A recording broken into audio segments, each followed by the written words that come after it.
Selamat pagi, Assalamualaikum warahmatullahi wabarakatuh. Selamat bertemu kembali dengan pelajaran IPA melalui daring. Pada pertemuan yang lalu sudah kita bahas tentang pembelahan sel, yaitu mitosis dan meiosis. Mudah-mudahan kalian paham. Pada saat ini akan kita bahas tentang gametogenesis. Gametogenesis itu adalah proses pembentukan sel gamet atau sel kelamin. Karena gamet itu ada dua, itu gamet jantan dan gamet betina, maka gametogenesis dikelompokkan jadi dua, dibedakan jadi dua. Itu yang pertama disebut dengan spermatogenesis atau proses pembentukan sperma atau proses pembentukan sel kelamin jantan. Karena sel kelamin jantan, maka dimiliki oleh hewan jantan, dimiliki oleh manusia.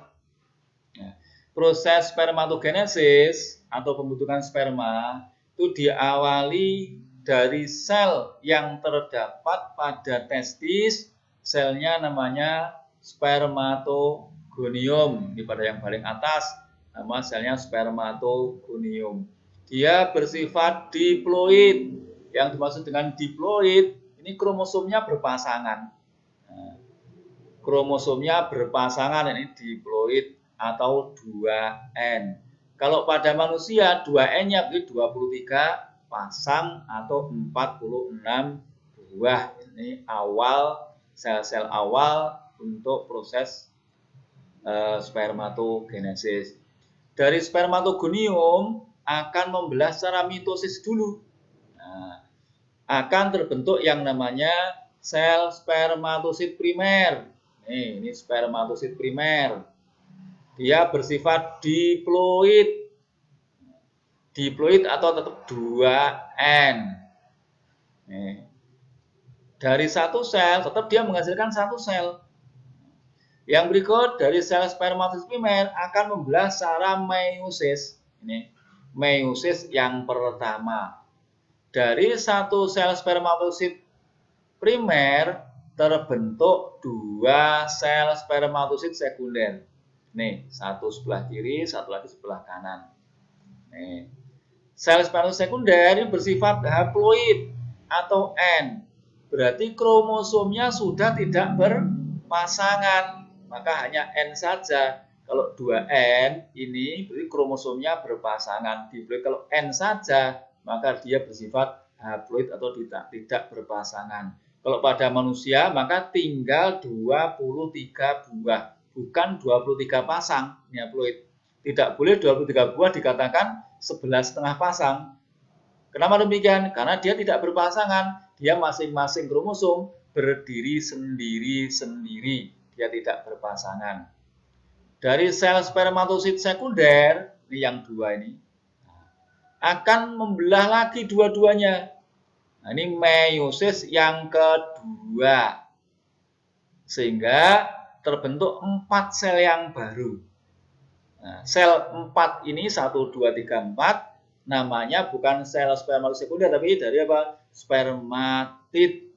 Dia juga bersifat haploid atau N. Nih, ada haploid atau N. Ini 1, 2, 3, 4 sel spermatid. Kemudian sel spermatid ini akan mengalami penyempurnaan. Nah, di sini prosesnya namanya diferensiasi. Terbentuk 4 sel sperma yang masing-masing bersifat haploid. Ini ada kepalanya, ada ekornya atau flagel. Ini sebagai alat untuk dia bergerak. Dari satu sel spermatogonium, ini sekali proses akan terbentuk 4 sel sperma. Nah, di dalam testis manusia itu ada beribu-ribu spermatogonium. Makanya manusia sekali menghasilkan sel sperma, mengeluarkan sel sperma juga beribu-ribu. Nah, bukan ratusan ribu sel sperma, bukan hanya 1 atau 2. Ini spermatogenesis. Yang berikut yang kedua yaitu oogenesis. Nih, oogenesis atau proses pembentukan sel telur atau ovum atau sel kelamin wanita. oogenesis diawali sel khusus yang terdapat pada ovum, pada ovarium. Nama selnya yaitu oogonium, dari oogonium nama selnya. Dari satu sel oogonium dia bersifat diploid juga 2N berpasangan. Jadi kalau diploid berapa? Ada 23 pasang atau 46 buah. Nah, dari satu sel oogonium dia akan membelah, terbentuk satu sel yang baru, namanya oosit primer. Nih, oosit primer, dia tetap 2N, tetap bersifat diploid. Kemudian dari oosit primer baru dia membelah meiosis yang pertama. Ini ditulis samping, ada meiosis yang pertama.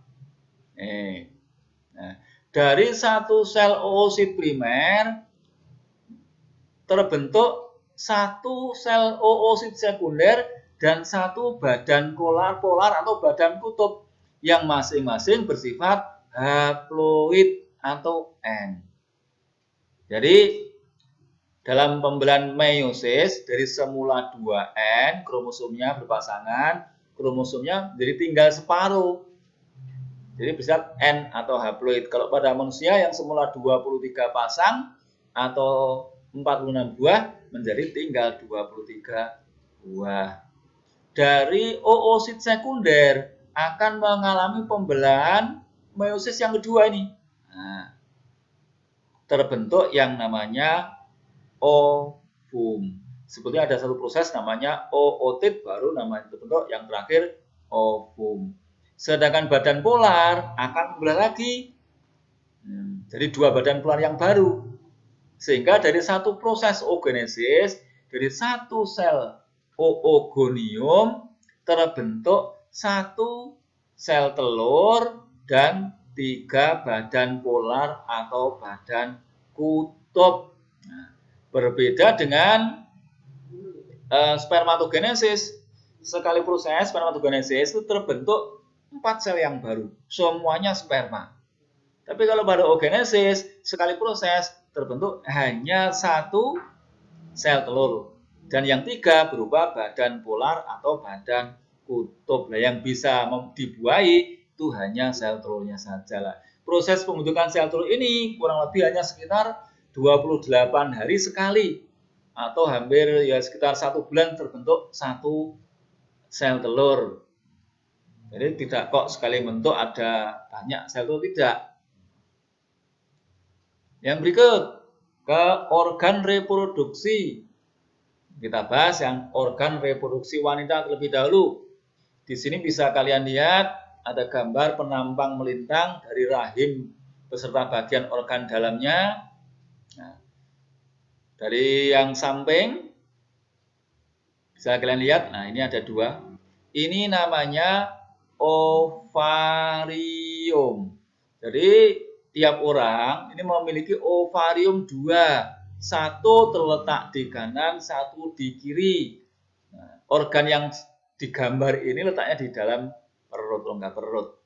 Ini ada ovarium kanan, ada ovarium kiri. Di ovarium ada corpus luteum, ada folikel. Ini sebagai calon-calon sel telurnya. Nah, apa fungsi ovarium? Berfungsi untuk menghasilkan sel telur tadi yang di awal. Nah, menghasilkan ovum tadi. Ini fungsi dari ovarium. Lantas bagaimana menghasilkannya? Apa dua-duanya bareng? Tidak, dia secara bergantian antara kanan dan kiri. Kemudian dari ovarium kita ke bagian atasnya yang seperti tangan ke samping kanan dan kiri. Ini satu, yang ini satu lagi. Ini yang tangannya seperti memegang ovarium. Ini namanya saluran falopii. Ini juga saluran falopii atau tuba falopii. Tapi secara umum untuk semua makhluk hidup disebut dengan oviduk atau saluran telur. Apa fungsi oviduk atau saluran telur? Itu yang pertama sebagai jalan telur. Dengan gerak peristaltiknya dia menangkap sel telur yang keluar dari ovarium, dia tangkap oleh yang bagian seperti jari-jari ini yang banyak ini namanya bagian oviduk yang ini, yang seperti jari-jari, ini namanya fimbriae. Ditangkap oleh fimbriae, masuk ke lubang, ada lubang sebenarnya di tengahnya ini. Lubangnya namanya infundibulum. Di sini tidak saya tulis, ini ada namanya infundibulum. Dan dia masuk baru ke dalam rahim. Itu fungsi yang pertama. Fungsi yang kedua apa? Yaitu sebagai tempat terjadinya fertilisasi atau pembuahan. Nah, pembuahan itu apa? Pembuahan itu proses peleburan sel kelamin jantan dan sel kelamin betina. Kalau hanya sekedar bertemu namanya bukan pembuahan. Bisa saja satu sel telur ditemui oleh banyak sel sperma, tapi yang bisa membuahi hanya satu. Maka satu sel telur hanya bisa dibuahi oleh satu sel sperma saja. Terjadinya di sini. Nah, yang seperti tangan yang ke kanan dan ke kiri yang namanya apa tadi? Saluran falopi atau tuba falopi atau oviduk. Kemudian ada bagian yang tengah ini. Nah, ini namanya uterus atau rahim. Apa fungsinya uterus atau rahim? Sebagai tempat pertumbuhan dan perkembangan embrio atau janin atau bayi. Ini fungsinya uterus atau rahim. Tumbuh itu apa? Nah, tumbuh itu bertambahnya ukuran atau volume. Ora kur dawa tok, ora kur gede tok, panjang juga bisa dikatakan tumbuh, besar juga bisa dikatakan tumbuh. Kalau berkembang apa? Perubahan menuju ke dewasaan. Jangan kalau ditanya apa tumbuh itu, apa berkembang itu, jawabnya tumbuh itu ke atas Pak, bukan ke samping. Ini iklan TV, jangan seperti itu. Nah, kemudian di sini ada ini uterus itu maksudnya rahim. Kalau uterus wall, uteri wall ini dinding rahim, ini lapisan endometrium rahim. Kemudian ada serviks atau leher rahim dan ada lubang vagina. Ini organ reproduksi wanita. Yang berikut organ reproduksi laki-laki. Ini ada tampak samping, ini ada tampak depan. Nah, pada tampak samping ini yang jelas. Kita lihat yang paling bawah. Ini ada yang paling luar namanya skrotum, ini kulitnya. Ini wadahnya. Skrotum ini namanya. Nah, apa fungsi skrotum? Melindungi testis, menjaga suhu testis.